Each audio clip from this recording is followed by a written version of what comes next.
So I haven't been reading a ton of nonfiction lately. And you know, I was looking back at when I started BookTube 2 years ago. And yeah, it's been about 2 years since I've been on BookTube. And I remember when I did my BookTube newbie tag, which I'll link down below. If you never watched it, go ahead and see how I introduced myself to BookTube. You'll laugh. But one of the things that I did say I was going to do on my channel was that I would talk about more nonfiction books. And somewhere in the last 2 years, my nonfiction reading has dwindled significantly. This year especially, I haven't read a lot of nonfiction because I've been kind of immersed in my fiction reading goals. But I miss it. I miss reading nonfiction. And it's not that I haven't been reading nonfiction at all. It's just that I don't read a lot of nonfiction books in their entirety. So I'll pick up a business book and I'll read a couple of chapters and I'll put it down.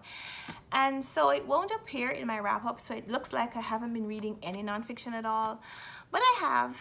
It's just that I'm making a decision to read more of it, to read it more intentionally, to read more of the things that inspire me and that educate me and that stimulate me and that make me want to do things like read more. So I looked at my TBR shelves and I picked up 5 nonfiction books that I want to read in the next few weeks. Some of them are books that I've already started reading and I just need to finish them up, which is what I alluded to earlier. And I'll just tell you a little something about them and why I'm going to be reading them. The first book that I'm going to mention is A Little History of the United States by James West Davidson. I do some tutoring and one of the students that I'm working with this summer is reading this book. So I checked it out from the library so that I could read it with him. And he's a middle school student, so this is a pretty challenging book for him, but I'm enjoying it. And I'm enjoying the discussions that we're having about this book. It's a little over 300 pages. And like it says, it is a little history of the United States.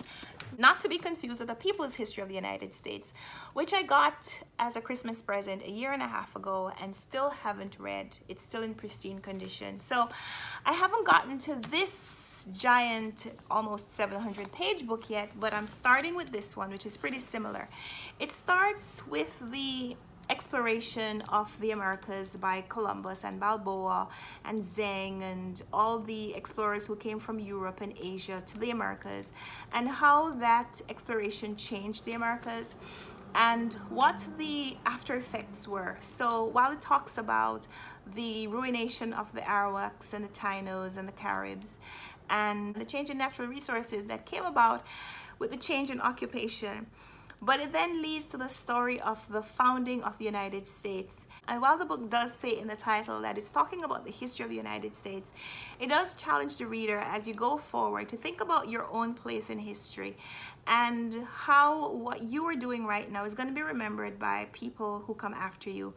And I like that. So it sparked some very interesting conversations with my student, and it's something that I'm happy that I'm reading. I'm happy that I'm reading it with him, but I'm also happy that I'm reading it for myself because it's making me think about my own history, my own contribution to the world that we live in. And based on the reading schedule that I came up with for my student, this is a book that I plan to finish in the next few weeks. Maybe not this one, but this one definitely. My next nonfiction read is The Swerve by Greenblatt. I mentioned this recently because I just bought it. I'd had a copy out from the library and I saw this one at the thrift store, so I picked it up. I read another book by this author at the end of last year, The Rise and Fall of Adam and Eve, and I enjoyed Greenblatt's discourse on religion and humanity and how a lot of our ideas about the world are shaped by our religious thought. In this one, he talks about a poem that was written by a monk, I think, and it was found by a papal secretary maybe hundreds or thousands of years after it had been written. From the back, it says, in the winter of 1417, an unemployed papal secretary turned book hunter named Poggio Bracciolini discovered a copy of Lucretius's On the Nature of Things in a remote monastery. The story of how this astonishing poem would cause the world to swerve in a new direction is at once a supreme work of scholarship, a literary page-turner, and a thrilling testament to the power of the written word. This is a book that I'm so excited to read. I know I've been saying that for weeks, but this is so me. This book has my name written all over it, even if it's not my name written here as author. This book marries the ideas of religion and art and history and politics and societal changes All of that is in this book, and I want to read it. I want to read it so bad. And it's not a huge book. It's just 300 and something pages. I need to make time for it. One afternoon next week, I'm going to take this book. I'm going to take my blanket, maybe some snacks, and I'm going to go to the park, and I'm going to sit someplace where I can observe a statue, maybe more of a replica of an old statue, but I'm gonna sit someplace where I can see some art and read this book. I'm gonna tell you how this book goes, but for now, just know that it's on my TBR. This is a nonfiction book that I plan to read pretty soon, and I'll tell you about it, of course. Another book that I want to read really soon is Seth Godin's The Icarus Deception. I read this book last year, and when I was reading it, I felt very inspired to do things. And in the period since I stopped reading a lot of these creativity stimulating books, I haven't been doing things. I need to reread this book so that I will feel inspired again to get back to a lot of the things that I used to do and enjoyed. Like, I haven't been running, I haven't been writing as much as I used to. And a lot of that is because I really haven't been feeding myself with the things that inspire me and motivate me to keep going. Icarus in this title, of course, refers to the mythological story where the young man and his father were going on a journey. They had to fly somewhere, and Icarus was instructed to attach feathers to his back with wax, I think. And when he got too confident in his abilities, he flew too close to the sun, got too hot, the wax melted, the feathers fell off, and because he really couldn't fly, he fell to his death.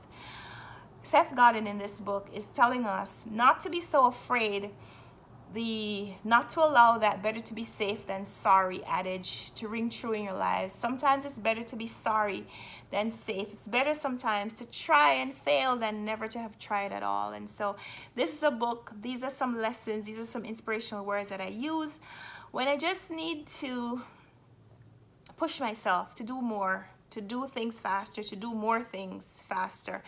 And so this is one that I have on my shelf to read in the next few days, and I'll tell you about it when I've read it. I've read it before. I need to read it again. Let's just say that.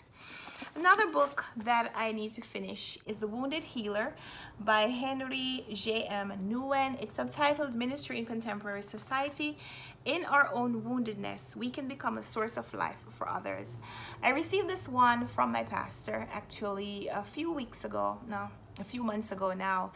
We got this at a workshop that we had, kind of a seminar for the leaders in my church, and I was supposed to read it so that I could have a discussion with the members of my department.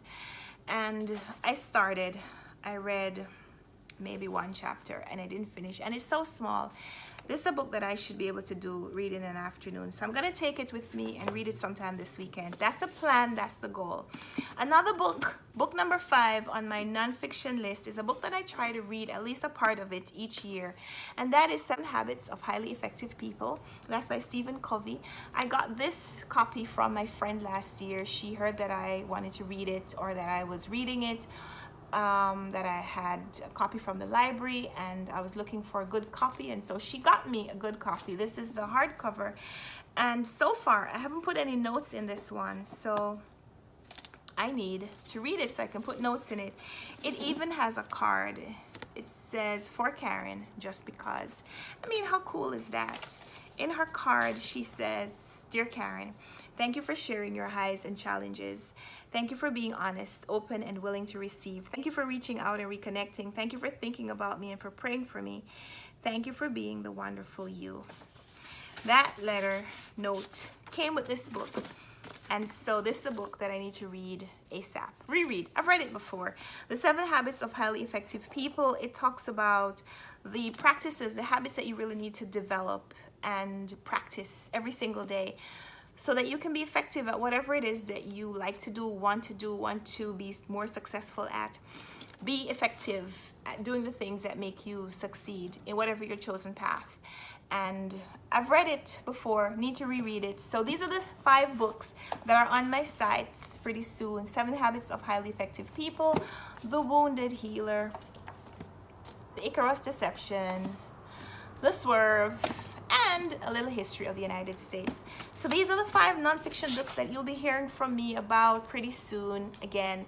So let me know in the comments if you've read any of them. Thanks for watching this video. Give me a thumbs up if you like this video and subscribe if you haven't already. And to my regular subscribers, I know I've been posting a lot more frequently recently, so if I've been bombarding your subscription feed, I'm sorry. Not really though. I like having bookish conversations, so I want to post more frequently. If that's okay with you, then please keep on watching. Come on back. Let someone else know that you're watching BookTube. Invite them to my channel and let me know that you brought a friend so we can all have even more bookish conversations. So we'll talk down there, and until next time, happy reading. Bye.